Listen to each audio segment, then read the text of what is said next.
In this video, Kira Eadington uses hump molds and a styrofoam pad to make a bowl and a plate. You can follow Kira on her YouTube channel at Kira Eadington. So I am prepping my slab that I'm going to use to do the press mold, but I need to have it cut into the shape that I want first. So I'm just going to use these to figure out what shape I want. Now I already have hardened these up to a soft leather hard. I like to use this hardy board backing because I can take a really soft slab and get it leather hard pretty quickly.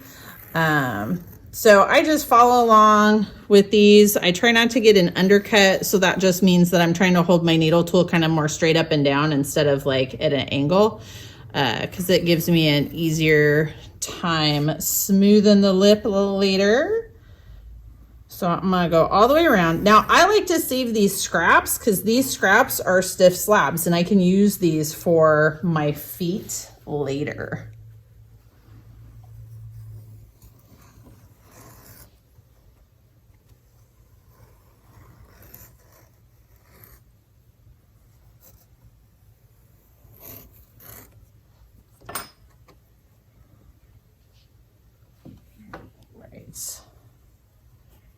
Okay, now sometimes getting these little molds off of here can be a little tricky. So what I like to do is just flip them over so I can get it to let go on one side, and then I'll pick it up.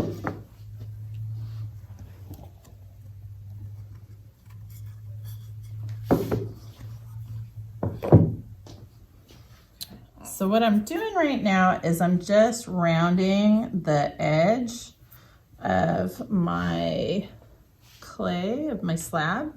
So I want to do that on both sides. So I'm not holding flat on the top. I'm not holding flat on the side. I'm going at an angle, and that just gently rounds this. So that way I don't have to do it later when it's a bowl shape.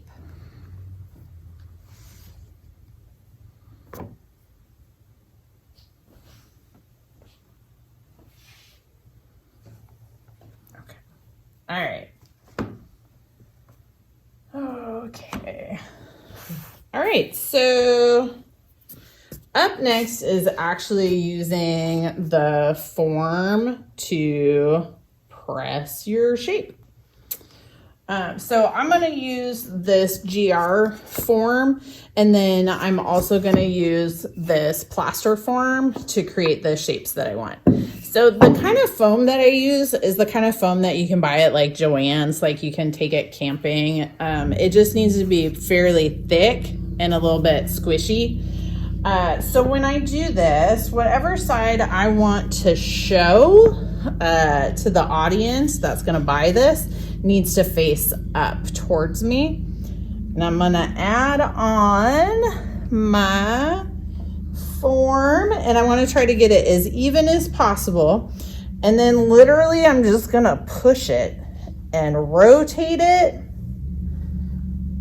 and then let it pop back up and check around the edges and see if it looks like it is fully on there. Now, if you're using leather hard slabs and they get, like this one has a sharp edge, so they can get this little cracking, I'm gonna add a foot on anyway.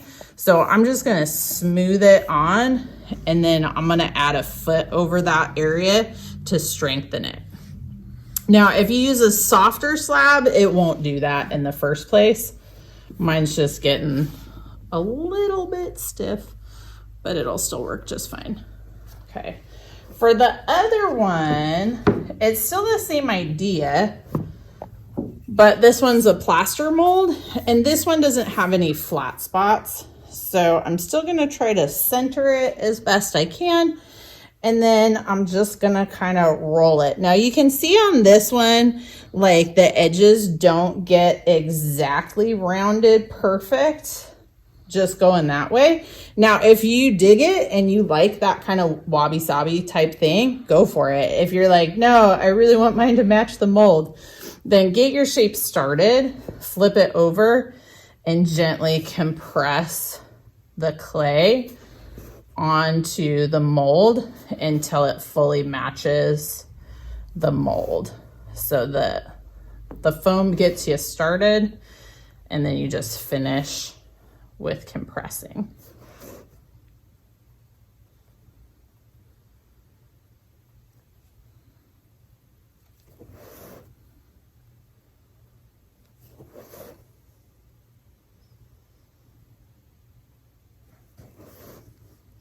These slabs got a little bit stiff because I was trying to make them today, but they still work good.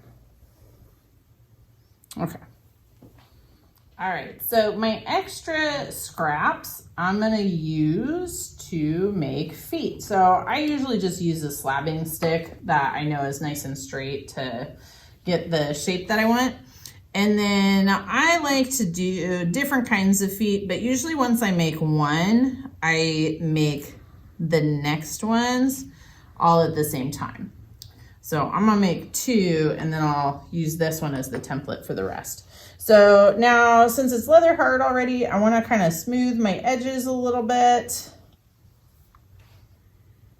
And then I am gonna really carefully kind of compress it and curve it into the shape, because I want to make this kind of a foot like this. So for me to make that corner piece, I'm just gonna curve it. Now I know I wanna put this right where that transition is. That's the best place to support this. If you put it too far in, this area tends to sag. If you put it too far out, then this area can sag as well. That's what this little circle one in the middle is for.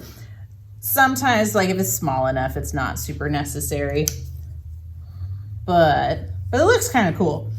So you're gonna score and slip. I try to do my scoring where I'm not gonna add too many extra clay boogies to my project. I like doing less cleanup. I don't like doing extra work. So if I can get away without extra work, then I'm gonna do that. And I'm gonna add some magic water to one side. Blink. I'm gonna add this on and compress. Now, if I've done my scoring and slipping right, then little goo is gonna come out, which that is good because then I can use it to kind of auto smooth out my scoring lines. Make sure it's real nice and stuck on there good. So you would add all of those at the same time. I do basically the same thing for that. Once it's been on here and it is a more of a stiff leather hard, that's when you can pull it off and see what your design looks.